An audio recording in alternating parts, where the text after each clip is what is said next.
London, spring, 1850. Before the first rays of sunlight touch the brick terraces of Bethnal Green, a quiet figure is already awake. In the back kitchen of a narrow four-story house, a 14-year-old girl kneels on the cold stone floor, while the rest of the household sleeps peacefully. She begins her day's work. The cast-iron stove must be cleaned, polished with black lead, and the fire lit before the master of the house comes downstairs for breakfast.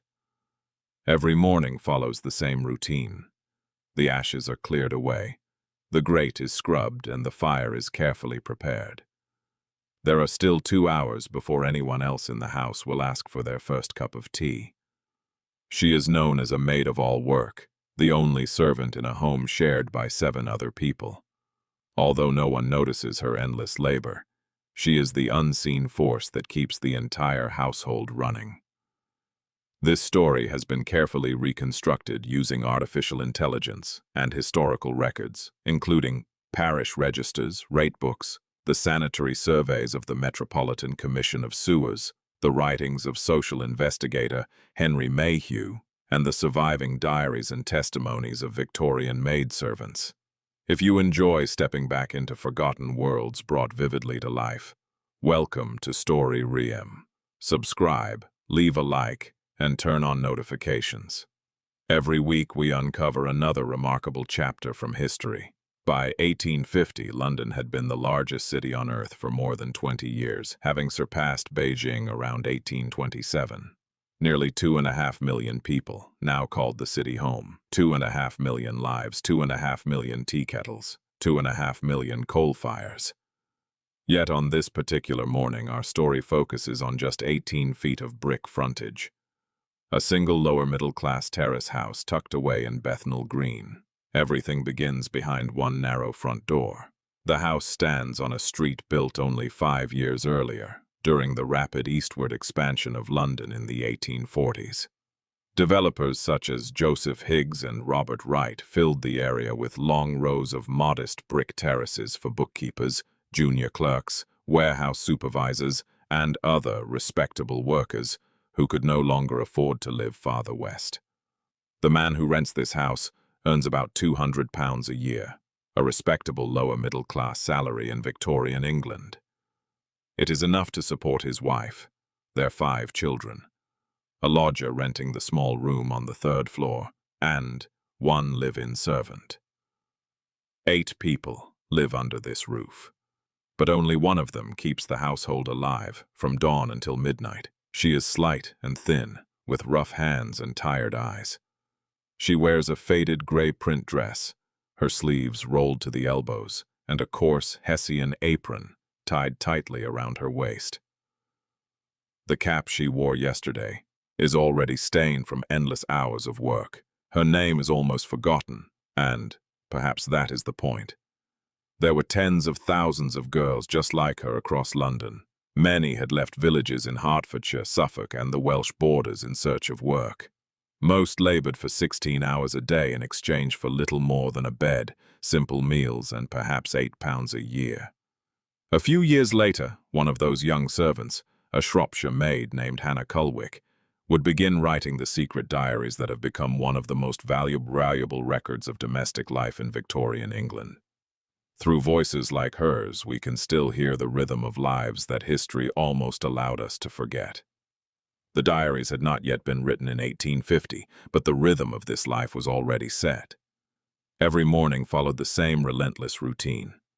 First came the kitchen range, then the front doorstep, scrubbed on hands and knees with hearthstone and water carried from a wooden barrel in the yard. After that came the boots, 6 pairs in all, carefully polished with blacking, while the maid sat on a low stool beside the scullery door. Next came one of the day's least pleasant tasks. The chamber pots had to be collected, 3 from the lodger's floor, and 1 from each bedroom. There were no flushing toilets in this house. Instead, everything was emptied into a brick-lined cesspit buried beneath the kitchen floor, where it had remained since the house was first built. This was nothing unusual. Nearly 200,000 cesspits lay hidden beneath the streets of London. Just 2 years earlier, in 1848, The newly formed Metropolitan Commission of Sewers had declared them a public health danger and ordered that they should eventually be closed. But official decisions moved slowly. For this household, nothing had changed. The cesspit remained exactly where it had always been, quietly collecting the waste of the family living above it. Only then could breakfast begin. Down in the kitchen, the maid prepared a simple meal for the children. Bread with dripping and weak black tea, served around the rough wooden table beside the warm stove. Upstairs, half an hour later, a very different breakfast awaited the parents. Bacon, eggs, fresh toast, hot tea, and the morning newspaper were laid neatly on the dining room table. Inside that newspaper appeared another installment of Henry Mayhew's remarkable investigation into the lives of London's poor, published in the Morning Chronicle. Yet the family had no idea that, at that very moment, Mayhew himself was walking through the crowded streets of Spitalfields and Whitechapel. Notebook in hand, he listened carefully to mudlarks searching the riverbanks, dustmen hauling refuse through the streets, and young watercress girls trying to earn enough money to survive. The following year, these reports would become London Labour and the London Poor, one of the greatest investigations into Victorian life ever written. Meanwhile, our attention returns to the maid. She climbs the narrow back staircase, illuminated only by the faint light filtering through a small landing window. At every floor, she passes through a swing door, covered on the servants' side with thick green baize. The fabric softens the sounds of buckets, footsteps, and kitchen work. But its real purpose is something else. It separates two completely different worlds inside the same house. Beyond the door lie the elegant rooms the family calls home, the parlor, the dining room, the bedrooms, and the carpeted front staircase. These are spaces the maid enters only when summoned by the network of bell pulls whose wires snake silently through the walls. She never knocks. She never speaks unless someone speaks to her first. In Victorian society, the perfect servant was expected to be almost invisible. While she works quietly behind the scenes, the lady of the house prepares to welcome an early visitor. The velvet chairs are protected by delicate crocheted antimacassars, carefully placed to prevent the oil from gentlemen's hair from staining the expensive fabric. Against one wall stands a polished upright piano. Resting on top are a stereoscope and a small album of religious illustrations. The crimson flock wallpaper, purchased from a warehouse in Shoreditch when the family first moved in, reflects the ambitions of a respectable middle-class home. To any visitor, everything appears comfortable, clean, and orderly. What they never see is the hidden reality beneath their feet. Just 2 floors below, the household depends on water drawn from a single iron standpipe, shared with 12 neighboring houses. Water flows for only 1 hour, 3 days each week. Every Monday, 40 heavy buckets must be carried by hand to fill the kitchen cistern, which sits only a few yards away from the brick cover of the cesspit. The contrast could not be greater. Above, polished furniture and spotless tablecloths. Below, stagnant water and human waste. Outside, the city itself is disappearing beneath a thick gray haze. Cold fog rolls in from the River Thames, mixing with the smoke from hundreds of thousands of household fireplaces and the nearby gasworks. By midday, the air has become so dark that in some parts of London, biddy lamps must be lit even before noon. Fine black soot drifts silently through the streets, settling on rooftops, windowsills, freshly washed linen, and even the spotless antimacassars that decorate the ladies' elegant parlor. In Victorian London, no matter how clean a home appeared, the city always found a way inside. It doesn't take long for London to leave its mark. The freshly washed white shirts of city clerks turn gray with soot only hours after being hung out to dry. By the middle of the 19th century, there are more laundresses in London than bricklayers. A reminder that keeping clothes clean in the world's largest city has become a full-time battle. Inside the house, however, another story is quietly unfolding. The youngest of the 5 children, not yet 3 years old, wakes with a stubborn, dry cough. His mother thinks little of it. The damp east wind has lingered for days, and she blames the chilly weather. His father, already hurrying to his counting house in the city, barely notices before leaving for work. But this small cough will matter. It is the first clue in a much larger story. 4 years from now, in the late summer of 1854, more than 600 people will die within just 10 days in the nearby parish of St. James, Westminster. Among those watching the tragedy unfold will be a quiet physician named John Snow. Rather than accepting the popular explanations of the time, Snow will map every death, street by street, tracing them all back to a single public water pump on Broad Street. On the 7th of September, 1854, he will convince local officials to remove the pump's handle. Today, that simple decision is remembered as one of the most important moments in the history of modern epidemiology. But all of that still lies 4 years in the future. In 1850, most doctors still believe cholera spreads through poisonous air, through foul smells rising from overflowing cesspits and filthy streets. The idea that contaminated drinking water could carry disease is dismissed by many respectable physicians as little more than an impossible theory. Yet, someone has already begun to see the truth. 8 years earlier, in 1842, social reformer Edwin Chadwick published his groundbreaking report on the sanitary condition of the laboring population of Great Britain. After visiting homes across the country, Chadwick reached a disturbing conclusion. Filth, overcrowding, stagnant water, together they were creating disease on a scale Britain could no longer ignore. His findings eventually helped inspire the Public Health Act of 1848 and the creation of the Metropolitan Commission of Sewers, the same authority that has officially declared the family's kitchen cesspit a public health hazard. But on the streets of Bethnal Green, official reports have changed very little. The maid still carries water drawn from the River Thames. And that same river is slowly becoming London's largest sewer. As more drains are connected to it, the Thames carries away an ever-growing share of the city's waste. The new sewer system has not solved London's sanitation crisis. In many ways, it has simply moved the problem downstream. Within 8 years, the pollution will become so overwhelming that the summer of 1858 will forever be remembered as the Great Stink, when the smell of the Thames becomes impossible for the entire city, including Parliament, to ignore. For now, however, life continues. By early afternoon, the house settles into a different rhythm. The lady of the house leaves, dressed in her bonnet and shawl, to pay a series of polite social visits. Upstairs, the children gather in the small schoolroom. Their governess, earning perhaps £30 a year, patiently teaches them French grammar, the names of England's kings, and the basics of the pianoforte. The lodger has already gone to his office in Lothbury. The clerk will not return until well after 7. And in the kitchen, the maid quietly plucks a chicken for the evening meal. Outside the front railings, a fishmonger's boy delivers a parcel of fresh herring to the doorstep.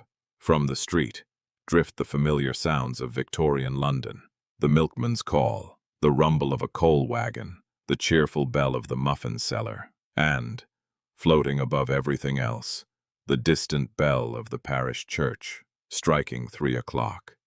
It is an ordinary afternoon, or so it seems. Inside the house, the youngest child's cough has grown noticeably worse. By 4 o'clock, he suffers his first attack of what the family believes is nothing more than a stomach upset. But history tells a different story. This may be the beginning of an illness for which Victorian medicine has almost no effective treatment.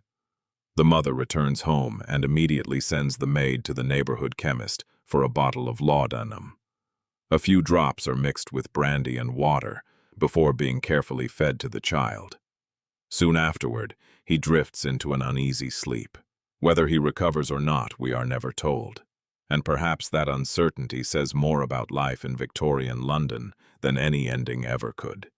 The story never tells us whether the little child survives. Perhaps that silence is intentional. In London's East End in 1850, losing a child was heartbreakingly common. Nearly 1 in every 5 children died before reaching their first birthday. No matter how clean the parlor looked, or how carefully the green baize door separated the servants from the family, it could not keep disease outside. The invisible dangers of contaminated water and poor sanitation crossed every doorway. As evening slowly settles over the city, the gas lamps are lit. In the kitchen, a single flame hisses softly above the range. Upstairs, 2 more gas lamps glow on either side of the parlor mirror, their light filtered through delicate etched glass shades. The house fills with familiar evening scents. The aroma of herring, boiled potatoes, and warm milk pudding drifts through the rooms, blending with the faint smell of burning gas and the ever-present odor rising from the drains below. It is a smell the family has long since learned to ignore. At 7:20, the clerk finally returns home. He hangs his hat in the narrow hallway and asks for his slippers. On his journey back from work, he had stopped at a print seller's shop along the Strand to admire a stereoscopic image of London's newest wonder, the Crystal Palace. Rising above Hyde Park, the enormous structure of glass and iron designed by Joseph Paxton is unlike anything the world has ever seen. Scheduled to open the following spring for the Great Exhibition, it will eventually welcome more than 6 million visitors. Even now, its massive iron framework is being assembled in foundries across the Midlands, while thousands of glass panels are being manufactured in Birmingham. The clerk and his wife have already bought tickets for the opening week. Like millions of others, they are eager to witness Britain's vision of the future. Back inside the house, dinner comes and goes. The children are carried upstairs to bed. The curtains are drawn across the parlor windows. For the family, the day is ending. For the maid, it is far from over. She begins the longest stretch of work yet. The dining room must be cleared, the silver polished, the candles trimmed, the kitchen scrubbed spotless. Tomorrow's boots lined up by the door. Chamber pots checked one last time. Every door locked, every gas lamp extinguished, one room after another. Only after everything is finished can she climb the narrow stairs to her tiny attic room above the lodger's quarters. Her bed is nothing more than a simple straw mattress. She finally lies down shortly after midnight. In barely 5 hours, she will wake and begin the entire routine again. Now, it is well past 11.